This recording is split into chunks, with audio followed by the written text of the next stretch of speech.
Oggi vi presento una nuova monografia dedicata a un grandissimo del Rinascimento, a uno dei pilastri del Rinascimento, ovvero Raffaello Sanzio, un pittore che in una vita abbastanza breve, perché ci ha lasciato a soli 37 anni, è riuscito a inanellare una serie di capolavori fin dalla giovane età, per arrivare poi ad avere anche incarichi molto importanti a Roma e realizzare capolavori assoluti come la serie di affreschi delle stanze vaticane, che oggi prendono anche il nome appunto dall'artista, le stanze di Raffaello.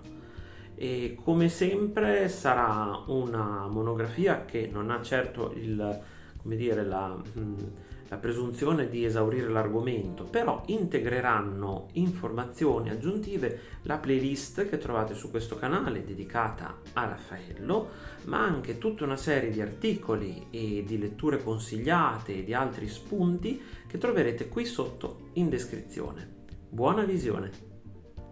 Raffaello Sanzio, universalmente noto semplicemente come Raffaello, nacque il 6 aprile 1483 a Urbino, all'epoca una delle corti più raffinate del Rinascimento italiano. La città era un importante centro culturale ed è probabile che durante l'infanzia Raffaello abbia assorbito quella raffinatezza che, unita all'innata affabilità di carattere, gli avrebbe aperto la strada verso il successo.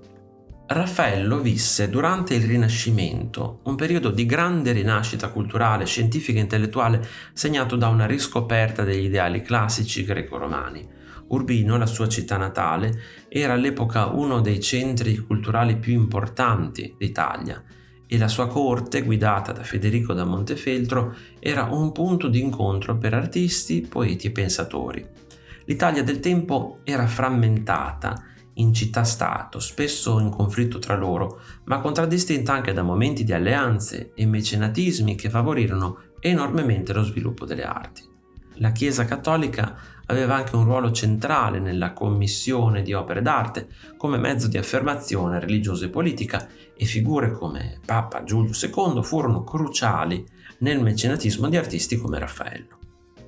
Figlio di Giovanni Santi, pittore e poeta di corte, Raffaello fu introdotto all'arte fin da giovane. La precoce morte dei genitori lo portò a prendere in mano la bottega paterna all'età di soli 16 anni, mostrando già segni di un talento straordinario. La sua formazione artistica iniziò nella bottega del padre e si sviluppò ulteriormente sotto la guida di maestri come Pietro Perugino, di cui divenne presto un degno allievo. Il suo stile iniziale mostra un'ammirevole fusione tra la dolcezza delle forme peruginesche e un più marcato realismo. Perugino in quegli anni aveva completato il ciclo di affreschi della Cappella Sistina e lo stile di questo maestro lo possiamo ritrovare nei primi lavori di Raffaello, specialmente nella pala d'altare della Crocefissione Monde. Tra le sue prime opere importanti la pala di San Nicola da Tolentino del 1501, realizzata a Città di Castello, già rivela una padronanza del colore e della composizione. L'opera rappresenta la prima commissione documentata di Raffaello all'epoca 17enne.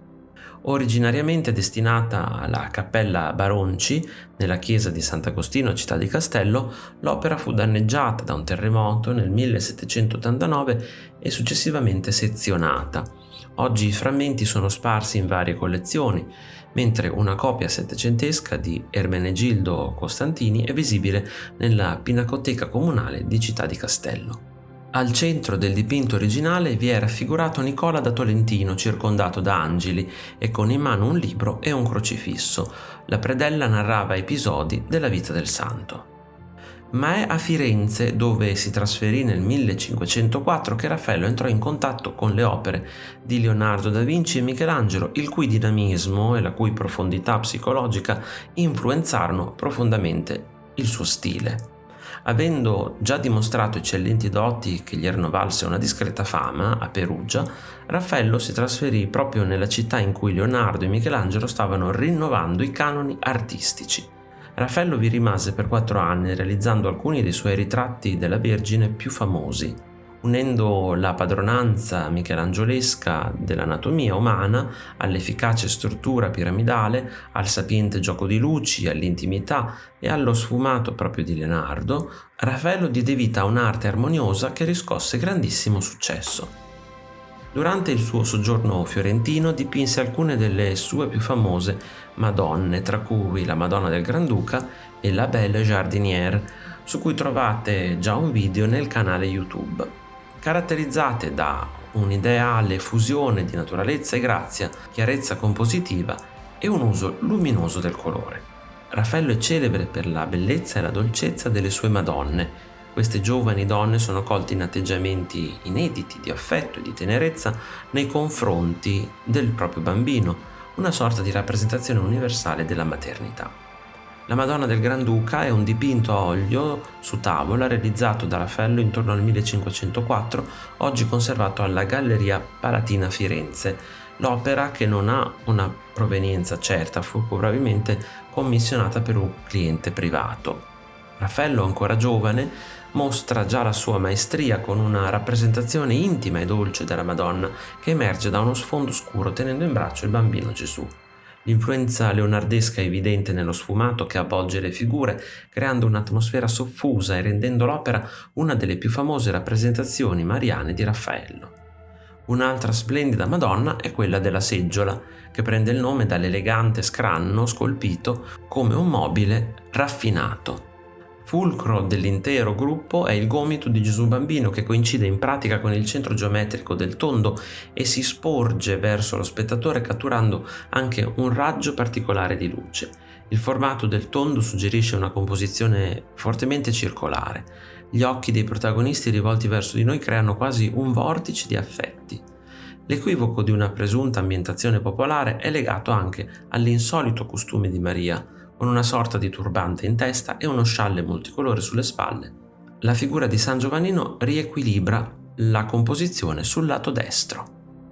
Altro capolavoro è la Madonna Sistina, dove il gruppo della Vergine col bambino segna un equilibrio difficilmente superabile tra realismo e idealizzazione, modelli classici e senso della natura. Il nome del dipinto ricorda la collocazione originaria nella chiesa di San Sisto a Piacenza. Il santo è il vescovo sulla sinistra. Il viso della Vergine ricorda quello dell'amante di Raffaello, Margherita Luti, figlia di un fornaio di origine senese che aveva bottega in contrada Santa Dorotea a Roma, divenuta celebre con il soprannome di Fornarina. La pala era sistemata in corrispondenza del finestrone absidale della chiesa.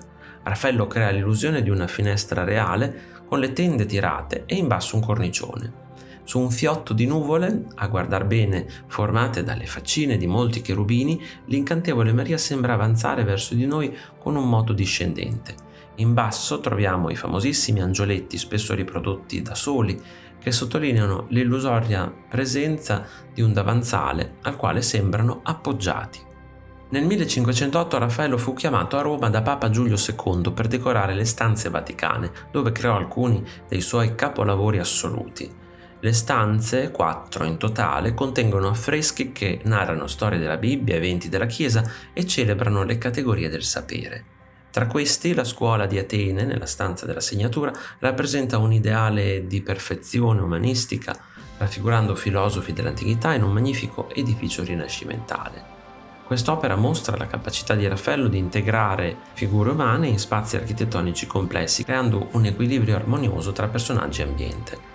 Nell'affresco La cacciata di Eliodoro, nell'omonima stanza, Papa Giulio II assiste alla scena conferendole una nota di esplicita attualità legata ai rovesci militari subiti dal pontefice. Mentre tutte le figure della scuola di Atene assumono pose disinvolte e naturali, nella stanza successiva Raffaello comincia a introdurre torsioni e gestualità che preannunciano il manierismo. Apparentemente l'impostazione architettonica è simile a quella della scuola di Atene, ma il sistema delle luci radenti produce un'impressione drammatica del tutto nuova. Al contrario della serena e armonica distribuzione delle figure che troviamo nella scuola di Atene, che pure è stata dipinta solo un paio di anni prima, la cacciata di Eliodoro presenta spazi vuoti e parti dove le figure si accalcano. Raffaello accentua così la tensione emotiva della scena. Il confronto tra i due affreschi contigui nel tempo e nello spazio fa comprendere come sia fragile e prezioso il concetto di alto rinascimento. La scena che dà il nome alla sala, in origine destinata alle udienze private del Papa, raffigura un episodio biblico. Il profanatore del Tempio, Eliodoro, viene cacciato e percosso da castigatori celesti invocati dal sacerdote in preghiera. Nella stanza dell'incendio di Borgo, Raffaello non cerca un insieme spaziale narrativo attraverso nobili e coordinate strutture architettoniche. Le quinte si aprono per dare risalto alle singole figure, ciascuna delle quali costituisce un'autonoma unità drammatica.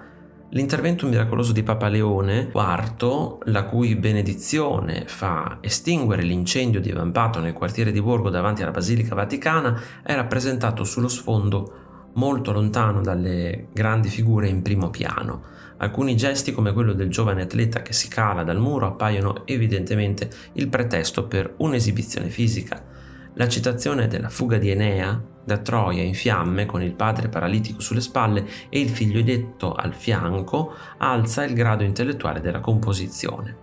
Un'altra scena splendida è quella della liberazione di San Pietro dal carcere, sempre nella stanza di Eliodoro. Nella scena San Pietro appare vecchio, stanco, ed è molto probabile l'allusione alla morte di Giulio II, interpretata come liberazione dal carcere terreno del controverso pontefice. Con una spettacolare invenzione Raffaello simula la pesante grata di una prigione calata tra le massicce scure muraglie in primo piano, fatto del tutto inconsueto per un affresco. La scena è ambientata in notturno, con magici riflessi di luce sulle corazze dei soldati di guardia. La luce irradiata dall'angelo si sprigiona dietro la grata, creando un effetto di profondità. Delle stanze ne ho già parlato anche in altri video che trovate nella playlist dedicata a Raffaello all'interno di questo canale YouTube. In breve tempo la sua reputazione crebbe e l'artista rimase a Roma per il resto della sua vita. Si guadagnò velocemente la fama di uomo affascinante, di ottimo carattere, e cominciò a realizzare dipinti a un ritmo prodigioso. Sempre al periodo romano appartengono alcuni ritratti che mostrano un sorprendente acume psicologico. Raffaello è stato spesso descritto con termini entusiastici. Lo scrittore italiano del XVI secolo Lodovico Domenichi lo presenta come un notevole ed eccellente pittore. Giorgio Vasari, suo contemporaneo, riporta che Raffaello era tanto talentuoso quanto di bell'aspetto, reso ancor migliore dalle maniere affabili e cortesi. Sembra quasi che Raffaello non avesse nemici. Amava circondarsi di donne e, secondo il Vasari, si coinvolgeva nelle relazioni sentimentali fuori di modo, tanto che questi eccessi sarebbero stati la causa della febbre che lo uccise. Raffaello fu anche un grande disegnatore, come possiamo vedere nello studio di nudi virili conservato a Vienna. Si tratta di un disegno preparatorio per l'affresco della battaglia di Ostia nella terza stanza del Vaticano. Il personaggio principale, il cosiddetto feldmaresciallo, nell'affresco compare interamente e pesantemente vestito, ma Raffaello studia la posa e il gesto sul nudo. La data e la scritta sono di Albrecht Dürer, al quale Raffaello aveva inviato il disegno, testimonianza di uno scambio di cortesie tra due dei più grandi disegnatori di tutti i tempi. Da Norimberga Dürer ha inviato a Raffaello un acquerello. Come è caratteristico del suo stile, Raffaello tratteggia con semplicità e sicurezza l'anatomia senza esasperare mai gesti o masse muscolari. Oltre alla pittura, Raffaello si dedica anche all'architettura. Dopo la morte di Donato Bramante, nel 1514, gli fu affidata la supervisione dei lavori di costruzione della Basilica di San Pietro. Villa Madama, residenza oggi riservata agli ospiti di Stato e ai ricevimenti ufficiali della Repubblica Italiana, è un altro esempio che vede Raffaello impegnato sia come architetto che come coordinatore delle decorazioni. Per l'esecuzione dei finissimi stucchi Raffaello poteva contare su un grande specialista, Giovanni da Udine. Gli affreschi realizzati dalla bottega di Raffaello sono un celebre esempio degli ornamenti a grottesche ispirati, cioè alle decorazioni classiche rinvenute tra i ruderi grotte della Domus Aurea di Nerone. L'esedra, absidata, vero gioiello di architettura rinascimentale, rivela con chiarezza la destinazione originaria della galleria di Palazzo Madama, progettata per ospitare la collezione di antichità del cardinale Giulio de' Medici. Ampie finestre lasciano entrare la luce dell'incantevole giardino. La deliziosa costruzione è solo una piccola parte del progetto di Raffaello, rimasto largamente incompiuto. Si susseguirono intanto pale d'altare, ritratti e lavori ad affresco, tra cui la decorazione della Farnesina, la villa del banchiere Chigi. Sotto il pontificato di Leone X, Raffaello assume l'incarico di conservatore delle attività vaticane e si impegna nella salvaguardia del patrimonio archeologico della città.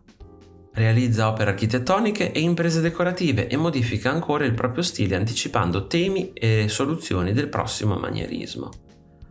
Nonostante le sue numerose responsabilità, continuò a dipingere opere significative come i cartoni per la serie di arazzi per la Cappella Sistina e l'incantevole Trasfigurazione, su cui ho già realizzato un video, la sua ultima opera rimasta incompiuta alla sua morte nel 1520 a soli 37 anni.